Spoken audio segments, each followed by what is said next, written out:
Hello students, आप सभी का स्वागत आपके अपने यूट्यूब चैनल साइंस ट्यूब पर। और मैं अभिषेक राजपूत।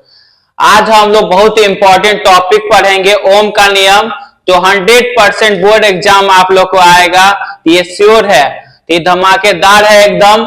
फिजिक्स का बहुत इंपॉर्टेंट टॉपिक है, ये बहुत हमेशा पूछता है एग्जाम में, 100% ये श्योर है। इसको आप लोग पढ़ के ही जाएगा, फिक्स है आपका 5 नंबर का क्वेश्चन पूछेगा बोर्ड एग्जाम में, ओम का नियम। ठीक है, तो ओम का नियम हम लोग देखते हैं क्या होता है। ठीक है, आप देखिए सबसे पहले एक तार लेते हैं हम लोग, मान से तार लिए तो तार का एक प्रथम सिरा ये हुआ, यहां से स्टार्ट हुआ, एक अंतिम सिरा, 2 सिरा हुआ। ठीक है, तो दोनों सिरा के बीच जो विद्युत धारा उत्पन्न हुआ, इसमें इस तार में क्या हो, विद्युत धारा किसमें उत्पन्न होगा, तो कोई चालक विद्युत धारा उत्पन्न होता है। तो ये चालक, ये तार क्या है, एक चालक विद्युत धारा उत्पन्न करता है, करंट इससे पास करता है। तो इस चालक में विद्युत धारा क्या उत्पन्न हुआ, जिसको हम विद्युत धारा को I से सूचित किए, और इसको हम लोग विभवांतर को दोनों V1 इसको बोले, इसको हम लोग V2 बोले। ठीक है, तो ये एक चालक है जिसमें हम लोग विद्युत धारा उत्पन्न किए, जिसका विभवांतर V1 और V2 है। तो ओम का नियम क्या बोलता है, ओम के नियम के अनुसार अचर ताप मतलब हुआ कि ताप इसमें सीमित रहेगा, सीमित ताप में, नहीं ताप इसका बदलेगा यार, ये ना इसका दाब बदलेगा, ना ही इसका आयतन बदलेगा, कुछ नहीं बदलेगा। सीमित ताप पे मतलब ताप इसका फिक्स रहेगा, नियतांक रहेगा, कभी चेंज नहीं होगा। तो सीमित ताप पे जो है ओम के नियम के अनुसार अचर ताप पर, सीमित ताप पर किसी चालक से प्रवाहित होने वाली विद्युत धारा चालक के सिरों के बीच विभवांतर के समानुपाती हो रहा है। ठीक है, तो यहां देखिए इसमें जो विद्युत धारा जो उत्पन्न हुआ I, ये विद्युत धारा I जो विभवांतर के समानुपाती होगा। विभवांतर के क्या हो रहा है, समानुपाती। समानुपाती का मतलब हुआ अगर विभवांतर बढ़ेगा तो विद्युत धारा भी बढ़ेगा, अगर विद्युत धारा बढ़ेगा तो विभवांतर भी बढ़ेगा। ठीक है, तो बोल रहा है कि 2 सिरा, तार का 2 सिरा चालक का दोनों सिरों के बीच उत्पन्न विद्युत धारा I है, जिसका विभवांतर V1 और V2 है।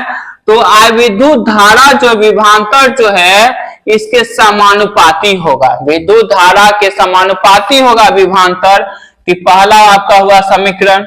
अब देखिए तो इसके बीच जो है, जानते हैं कि जब ये समानुपाती का साइन हटता है, इसके बीच कुछ ना कुछ साइन आता है। जब ये समानुपाती हटेगा तो इसको रोक, विद्युत धारा के रास्ते में रुकावट बन रहा है प्रतिरोध। कौन सा रुकावट बनता है, प्रतिरोध, जिसको हम लोग R से सूचित करते हैं। तो यहाँ जब ये समानुपाती का साइन हटेगा, यहाँ एक नियतांक आएगा R, जिससे हम लोग प्रतिरोध कहते हैं।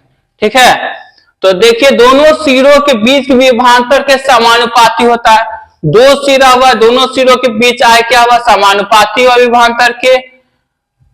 यदि किसी चालक में प्रवाहित होने वाली विद्युत धारा I, विद्युत धारा क्या है I, तथा चालक के सिरों के बीच का विभवांतर V हो, तो विभवांतर क्या है V, दोनों सिरों के बीच विभवांतर क्या है V। ओम के नियम के अनुसार V जो होगा वो समानुपाती होगा किसके, I के, समीकरण से। अब V equal to I R, I कहां से हुआ, जब समानुपाती साइन हटा तो यहाँ पे एक नियतांक आता है, जब भी हटता है तो नियतांक को हम लोग प्रतिरोध कहते हैं, जो विद्युत धारा के रास्ते में रुकावट बनता है उसको रोकने का काम करता है। जहां R एक नियतांक है जिसे तार का प्रतिरोध कहते हैं, क्या कहते हैं उसे, तार का प्रतिरोध कहते हैं।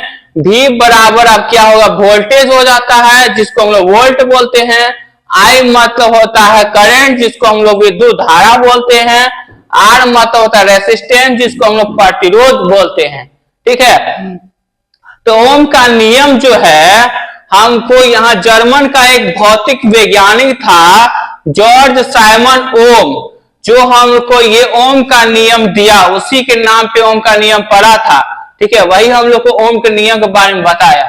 ठीक है, तो ओम के नियम के अनुसार आप लोग जान गए कि 2 तार का दोनों सिरों के बीच क्या होगा, एक सिरा ये हुआ, ये सिरा ये हुआ, दोनों सिरों के बीच चालक में उत्पन्न विभवांतर विभवांतर V1 और V2 है, और इसका क्या है, विद्युत धारा इसमें I उत्पन्न हो रहा है, और तापमान दोनों में नियतांक है, सीमित ताप नियतांक पे, इसमें कहीं भी अचर ताप, कहीं इसमें बदलेगा ताप नहीं। तो दोनों सिरों के बीच समानुपाती होता है। जब समानुपाती का सिंबल हटेगा तो R एक नियतांक आया, जिससे R को हम लोग नियतांक बोलते हैं, जिससे ताप का प्रकार का प्रतिरोध हम लोग कहते हैं। तो ओम का नियम आपका था, बहुत इंपॉर्टेंट टॉपिक, एग्जाम पूछेगा, ठीक है। तो इसके बाद ओम का नियम के बारे में डिटेल से स्टडी और करेंगे हम आगे, पहले आप लोग इसको नोट कर लीजिए। इसमें देखिए क्या दिया हुआ है कि जैसे ये देखिए विद्युत धारा इसमें उत्पन्न हो रहा है, तो आप लोग जानते हैं कि विभवांतर को V से हम लोग मापते हैं, विद्युत विभवांतर को V से मापते हैं, तो वोल्ट मीटर इसको बोलते हैं। तो वोल्ट मीटर विभवांतर को वोल्टेज को मापने का कार्य कर रहा है। R यहाँ आपका प्रतिरोध हो गया, ठीक है। एमीटर ये विद्युत धारा को आपको मापने का कार्य कर रहा है, ठीक है। यहाँ बैटरी लगा, ये की है, जब इसमें उत्पन्न करेंगे, की को ऑन करेंगे, विद्युत धारा इसमें पूरा उत्पन्न हो जाएगा। तो ये वोल्ट मीटर वोल्टेज को नापेगा, यहाँ एमीटर इसको विद्युत धारा को नापने का काम करेगा, इससे पूरा इसमें क्या विद्युत धारा उत्पन्न हो जाएगा। तो यही आपका ओम का नियम का है। और इसके बाद हम बताएंगे कैसे I बढ़ेगा, VI ग्राफ आप लोग को पूछा जाता है एग्जाम में, तो इसके बाद हम लोग बताते हैं, तो आप लोग पहले इसको नोट कर लीजिए।